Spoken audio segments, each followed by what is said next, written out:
and rich ads, I think, have a really good opportunity. Couple that with sort of the personalization, and if it's who the user is, it's highly targeted. So I think that's a really good opportunity. Yeah. We consistently see in brand execution, both on tablet and phone, and I get a sense that there's a different perspective in which one is mobile and whether one is mobile or not.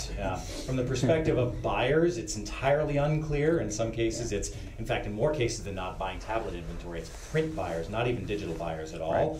Right. But we consistently see on both platforms, whether it's iOS or Android, it doesn't meaningfully move the needle, engagement rates that are 3 to 10x what you see in the online space. So we'll see, as a category average, we're just about to publish, you get a preview of some new benchmarks, we're just about to publish a new set of benchmarks for all of the creatives that ran our platform in Q1. It was 2,000, 3,000 plus creatives, rich media creatives.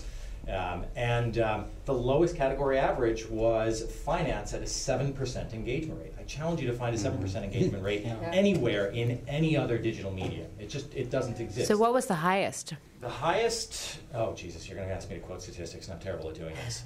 Wait a couple of days and you'll see the report published. Okay. But the highest number was about 17%. I just don't remember which category that was. So I'll ask a question differently. What do you think have been some of the more exciting examples that you've seen over the last, 3 to 6 months in terms of either categories or clients? Who's kind of cutting edge? Good question. I'll take a slightly different perspective on whether or not mobile has reached critical mass, because I don't think there is a homogeneous line that you can draw. I think that there's an adoption curve, and you have different categories, different verticals, different types of brands at different points along that adoption curve, buying into different categories and varieties of inventory. We see a lot of spend, repeat spend right now from auto in mobile. Auto is one of those categories where you look at Toyota, you look at Ford, you look at a lot of the big auto brands are now doing mobile as part of every one of their digital executions without exception. That's further along than experimental budgets, right? And so do you have a theory on why that would be? Well, they started 5 years ago. That's why. You think? Yeah, they started early in the medium and got experience. Yeah. It's an important part of the reason. The other part is that consumer attention is shifting from other media. And if you've spent enough time in and around mobile, you've learned how to deal with the difficulties of mobile, right? You've learned how to traffic, how to deal with the different groups in the agencies who probably still don't really get mobile, the different groups in the vendors who get mobile even less by and large, right?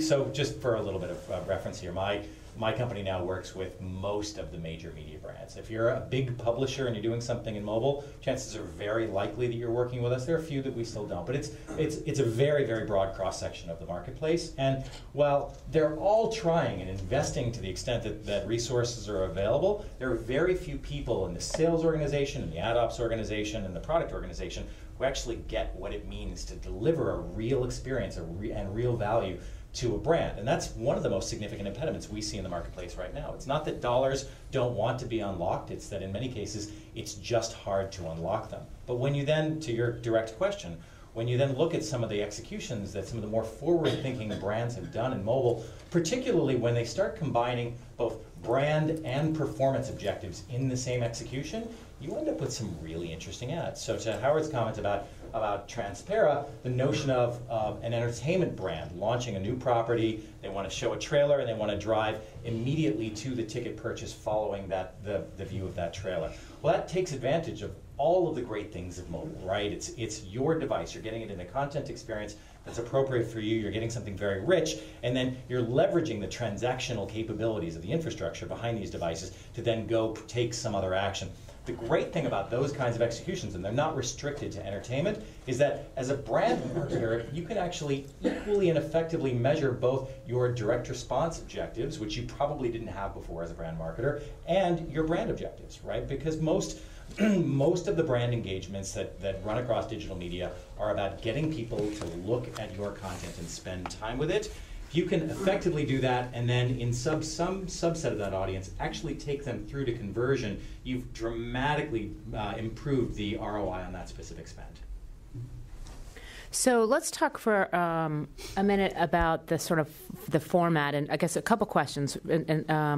First question is, John, you had made the comment that sort of the ad dollars, which I would put in the brand category, right, are sort of slower to come to mobile than the sort of CRM or performance-based or however we want, something with a response, whatever. Yep.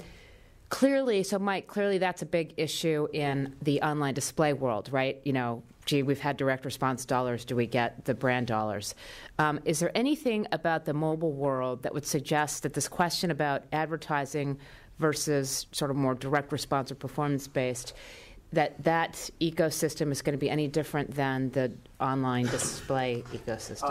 I think they'll develop in a similar way. I mean, there's a dichotomy here in the market between all the wonderful, cool things you can do with native mobile functionality that if I'm buying them as an advertiser lacks scale. As opposed to the stuff that's highly scalable, I can transact across 100 million Americans. It's fairly generic, like maybe displaying a banner ad. So what I think a lot of people sort of write off is that the reach and frequency and executional simplicity of doing something large scale really matters to buyers, right? This is kind of the physics of planning out large amounts of investments in media. So, but I think I think that issue, that dichotomy, if you like, is sort of sharper in mobile than other channels. But in terms of how the channel develops, I learned this from working with somebody who developed cable. We've really seen the same pattern of spending from new channel to new channel to new channel. It starts with direct response marketers. And when we did In Pocket back in 2001, the first advertisers were people selling stuff on the mobile phone. And it was selling ringtones. And that's been a robust category, just like e-commerce was online. And those are the direct marketers. So I think we'll see it the same way, where the brands are actually last. And the kinds of people who would take a page in one of the Meredith magazines may come last. Tablets is an interesting, possibly it's an inversion as a channel where it's kind of a lean back media device. I mean, for me it is. I'm not trying to do spreadsheets on it. And that may be one where you actually sort of see the branding come before the response marketing. So, John, do you have a comment on that, vis-a-vis that, and especially also vis-a-vis your own content? Yeah, and I was going to make Mike's point as we were talking about advertising, and again, who knows what the right answer is. This kind of a device is totally different than a tablet device, and if I hadn't lost my iPad too, I would. Well, but it is very much a lean back experience, and there are some really, really cool content and creative advertising things you can do on the tablet, and e-commerce type things, like taking an advertisement and taking the consumer out to Walmart.com, but the consumer cannot surf the web. They have to come right back to the magazine tablet. I mean, just very cool engagement stuff you can do creatively that you cannot do in a smaller device. And I think it's opening up a whole new set of opportunities and a whole new set of revenue streams for us. And it's still too early to tell, but I truly do believe there'll be 60 million tablets in the U.S. alone, let alone internationally, by 2012. And I think, at least from our standpoint, as a large content company that's serving all channels that are relevant to the consumer, tablet is going to become as important as smartphones, but it's going to be different. It's going to be a different user experience, and you have to have different content on those devices, and you have to have different thinking around the business models. So, and this is definitely a diversion, then we'll go back to the advertising, but the question on your content, right? So how do you think about the tablet vis-a-vis paper magazines, print magazines, and does a tablet actually become the core centerpiece when you think about your sort of your core content, if you will? Well, I can tell you it's driving our editors crazy. I mean, if you just think about the tablets for a moment and don't think about other channels, I mean, we were wringing our hands about, okay, so should we put our content on the new 7-inch Samsung devices, or should we wait for the 10-inch Galaxy to come out? And it's all very relevant. And we went through this. We were the first. I believe, one of the first at least, media companies to deploy our mobile sites, 3 or 4 years ago. So we have fully mobile sites that are totally tuned for mobile, as opposed to somebody putting parents.com on their smartphone and going back to the online version. It just doesn't work. It has to be content that's formatted. And it's all different, but it's all got to be complementary, and it's all got to work together. Well, I read the New Yorker now on my iPad when I'm not home. It's beautifully done. It's just absolutely beautifully done.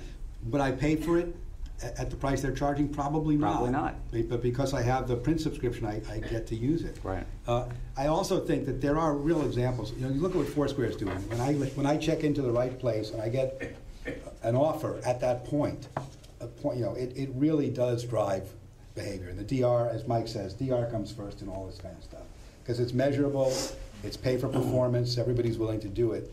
And it's when I'm amazed that none of the major carriers have said, your plan's $39.99 a month, but it's $29.99 if you let me show ads every time you turn on your phone. And nobody's done We got to get there, right? We have That was to. a rule from Google years ago that they were going to come out with the whole network, right? Yeah, and they haven't done it. I don't exactly know why, but we're going to get there. It's actually been tried in Europe. It was tried by a few different companies in Europe. Yeah, but the phones weren't ready for it at that point. They were SMS type ads. I mean, I think another generalization can be made from John's point is some companies like Meredith and others are really embraced mobile. As we work with hundreds of publishers, some of them are really advanced and really get it, and it's really not, you don't really have to sell mobile, it's more about how can we help you. Others, you really get in the 90s I worked at Lagardère as we kind of moved over to the internet, and I know a lot of the editors then, you knew that they were just kind of hoping they were going to wake up in the morning and find out the internet was a bad dream. and so That didn't happen. No. And as we do, and some of these are very large publishers, very well-known brands, and you can tell they just hope mobile. They really don't get it. They don't understand. And what that speaks to is the nascency of mobile as a medium for anything. Right? It's really for us to be sitting here and drawing generalizations about a medium that has such that kind of a wide disparity of skills that are being brought to it, sophistication on strategies and all that. It really speaks to how far we have to go. Really, how much opportunity there is to kind of bring everyone up that curve. Do you see anything in sort of from your purview in terms of, you know, the aha moment or the aha something that either makes a publisher smarter, like Meredith, right, or not as smart, or more aggressive, or, you know, I mean, is there anything from your perspective that, you know, that you can comment on in terms of that? Well, that's kind of the art of sales, right? You kind of learn your account and figure out where their hot buttons are. In some cases, showing them pubs like Meredith and others that have gotten in what they can do. In other cases, it's really, and it ends up sometimes being driven by who owns the number somewhere within that organization. You end up, it's like any sales cycle. You have to learn who your account is and who the decision makers are, who owns the account, or who owns the number, and that kind of thing. So I don't know that there's a silver bullet. If there is, you know, I'd love, if anyone knows, I'd love to get it. It really is a matter of finding that kind of right hotspot. In other cases, it's all around brand protection. It's, you know, I don't want to screw up my brand. I don't really want to mess anything up. You know, so there's a lot of concerns, as there are in any medium, about transparency and who's advertising on my site. What am I getting? So let's talk a little bit down here in the end, the two of you, about the mobile ad ecosystem, right? So you had Quattro Wireless and AdMob going for big, huge prices. That was now a year and, 3 months ago. How is the ecosystem going to mature? Is real-time bidding on mobile going to be any different than real-time bidding on, you know, online? Or as we talked yesterday, Mike, are the DSPs going to make their big mobile strategy? You know, I think you've talked a little bit about viewers. You know, talk a little bit to the audience about sort of how that mobile ad ecosystem develops and what you guys see that's the same, different, integrated in with online and search. You want to go first? So, yeah, from our perspective, mobile is very, very different from online. It's different in terms of what you have to deal with, and it's also different in terms of its capabilities and what it can do. And that's why too much of the least common denominator really kind of washes all that away, which is a real shame. And that when we get past that, mobile will really start to grow. On the kind of buy side,